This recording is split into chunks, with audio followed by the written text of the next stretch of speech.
আন্তর্জাতিক সংবাদ মাধ্যমগুলো জানাচ্ছে, রাশিয়া ও ইউক্রেনের যুদ্ধ শেষ হলে সীমান্তে তৈরি হতে পারে একটি বিশাল বাফার জোন বা সেনামুক্ত এলাকা। আর সেই জোনে শান্তি বজায় রাখার দায়িত্বে যুক্তরাষ্ট্রের নেতৃত্বে সেনা পাঠাতে পারে কিছু ন্যাটো বহির্ভূত দেশ, যার মধ্যে বাংলাদেশের নামও এসেছে। পাশাপাশি আলোচনায় রয়েছে সৌদি আরবও। খবরে বলা হচ্ছে, এই সম্ভাব্য শান্তি চুক্তির আওতায় সেনা মোতায়েনের ক্ষেত্রে এমন দেশগুলোকে প্রাধান্য দেওয়া হতে পারে যারা সরাসরি কোনো সামরিক জোটের অংশ নয়। এর উদ্দেশ্য রাশিয়ার আপত্তি কমানো এবং আন্তর্জাতিক মিশনের গ্রহণযোগ্যতা নিশ্চিত করা।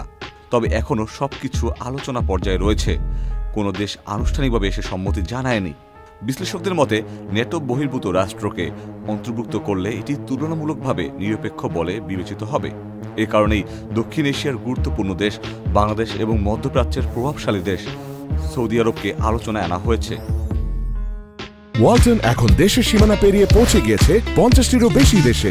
ওয়ালটন, ঘরে ঘরে, বিশ্বজুড়ে। বাংলাদেশ সেনাবাহিনী বহু বছর ধরে জাতিসংঘ শান্তিরক্ষা বাহিনীতে সবচেয়ে বড় অবদান রেখে আসছে। যুদ্ধবিধ্বস্ত দেশগুলোতে শান্তি প্রতিষ্ঠা, মানবিক সহায়তা এবং স্থানীয় মানুষের আস্থা অর্জনে বাংলাদেশ সেনাদের ভূমিকা আন্তর্জাতিক মহলে প্রশংসিত।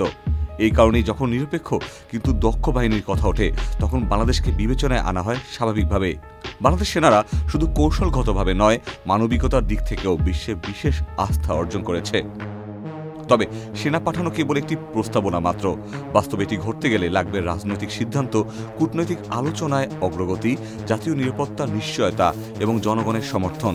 তাই আপাতত এটি সম্ভাব্যতা হিসেবেই ধরা হচ্ছে। বাংলাদেশ কি সত্যি ইউক্রেন রাশিয়ার শান্তি মিশনে অংশ নেবে, নাকি এটি শুধু আলোচনার টেবিলেই সীমাবদ্ধ থাকবে? সময়ই সে উত্তর দেবে। Ikhtiyar Ferdous, channel I.